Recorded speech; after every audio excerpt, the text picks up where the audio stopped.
Hello students, today we are going to take the next part of breathing and exchange of gases. In this topic, as I already told you regarding the exchange of gases, so in this figure you will understand how the exchange of gas basically is taking off. There is an alveoli which is showing the air in the lung, and the oxygen in the lung, it is shown clearly that it is having 104 mm of pressure, while the oxygen in the blood has 40 mm of pressure. So due to this pressure gradient or difference, oxygen get diffused inside the blood capillaries. Same with the deoxygenated blood of carbon dioxide. In this, when you see carbon dioxide inside the blood is 46 mm, while in alveoli it is 40. So there is a difference due to which carbon dioxide diffuses into the alveoli. So I hope this is very much clear. Due to the pressure gradient, the things will diffuses from alveoli to the cell and blood capillaries, and from the blood capillaries to the alveoli. Okay. Now in this particular table you will be understanding that during inspired air what is the pressure and what is the percentage partial pressure. So percentage of oxygen during inspired air is 20.84 percentage, and partial pressure used to be 159, while carbon dioxide it's 0.04% and partial pressure is 0.3. Let's compare this thing with the alveolar air. In alveoli, percentage of oxygen is 30.6, inspired air is 20.84, and carbon dioxide is 5.3%. Partial pressure is reduced to 104 here. During inspired air it is 159, but inside alveolar it is 104 and the carbon dioxide is 40. Now compare alveolar pressure with the expired air. When alveolar air is compared with the expired air, the percentage of oxygen is 13.62, it goes to 15.5. When it is inspired it was 20, means 5% of air is being used. Same with the carbon dioxide, 5.32, it reduced to 3.6 expired,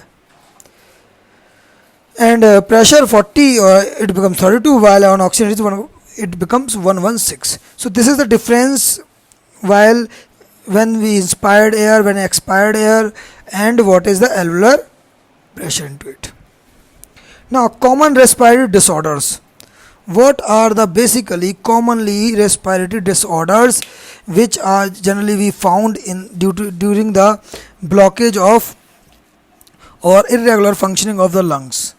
So first will be asthma. It's very much common and known to everyone, as we can easily find the patient of asthma easily. So what is asthma? It is characterized by the narrowing and inflammation of bronchi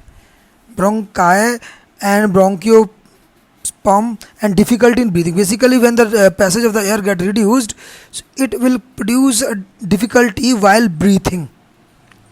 So it's tough to breathe. Basically, during expiration, especially it is being created. Many asthma patient takes aspirin and non-steroidal anti-inflammatory drugs, NSAID, so which used to give them a lot of relief. Common allergens of asthma is basically house dust or pollen grains in the plant.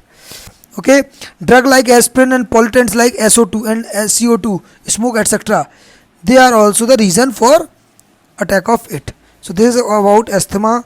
Next is emphysema, that is inflation. What is this? What is the cause of this emphysema? Is cigarette smoking, which due to this it stimulates the proteinases and also inactivates the anti-proteinase enzymes. It used to activate these enzymes, which decreases the repairing capacity of damaged interstitial protein, elastin. Basically it damages the protein present into the lungs, that is elastin is being reduced, due to which it is characterized by the pulmonary blow which may cause pneumothorax. a disease of the surface area of pulmonary ventilation. So it can be avoided by simply by avoiding cigarette, and it can be therapies, physiotherapy to encourage expectoration, and regular exercise can encourage or increase the mobility of this thing. Okay, now there are some occupational respiratory diseases as well. What are those? Occupational diseases are like silicosis. Silicosis, it is caused by clay, sand and sandstone. Means basically it is occurred when the place where the work of a dust is a lot, so it used to get settled inside the alveolar capacities, which causes irritation, fibrosis and formation of lumps of fibrous tissue in the respiratory tract or lungs. Then abscessosis, it is also caused by the inhalation of asbestos inside the respiratory tract. Asbestos means substance which is settled down inside the lungs. Next is co-poisoning. This is caused by the excess of when CO is inhaled in the air, like when the person is trapped inside the firehouse or something else. When heat is trapped in such a condition, then this process takes place. It's called co-poisoning, where a special compound, when the carbon dioxide reacts with hemoglobin, forming the carboxyhemoglobin compound, which when goes inside the body, it reduces the capacity of absorbing oxygen, hence the reduction of the hemoglobin takes place and the capacity of the RBCs get reduced due to the deficiency of oxygen takes place. Okay, and the next is oxides of sulfur, SO2 and SO2. These causes suffocation and irritation in the upper respiratory tract. Their prolonged exposure lead to the chronic asthma, bronchitis को cause करता है. There are some more other respiratory diseases that are hypoxemia, artificial hypoxia. What is this? This is a shortage of oxygen in the air at high altitude. Okay, then anemic hypoxia, that is co-poisoning. Similarly, like carboxyhemoglobin formation is there, nausea or paralysis, or even though it can cause death as well. Histotoxical hypoxia, this is cyanide poisoning.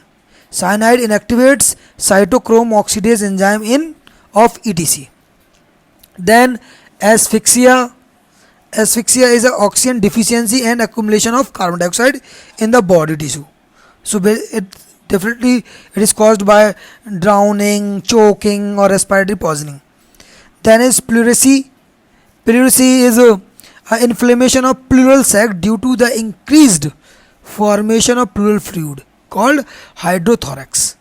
Okay, it may be a secondary problem due to liver problems, pneumonia, viral infection, tuberculosis, all those. Okay, now laryngitis, there is a next disease.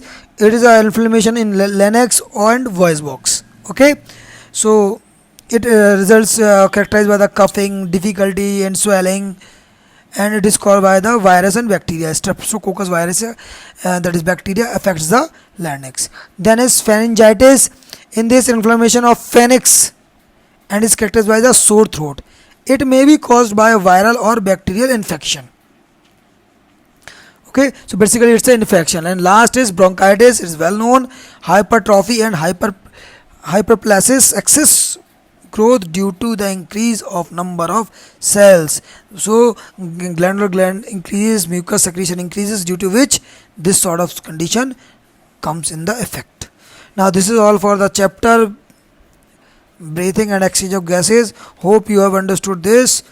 I am hoping that you will prepare the notes properly, and if you have queries, please do ask those queries in the concerned WhatsApp group. Okay, now that's all for the day. Thank you very much.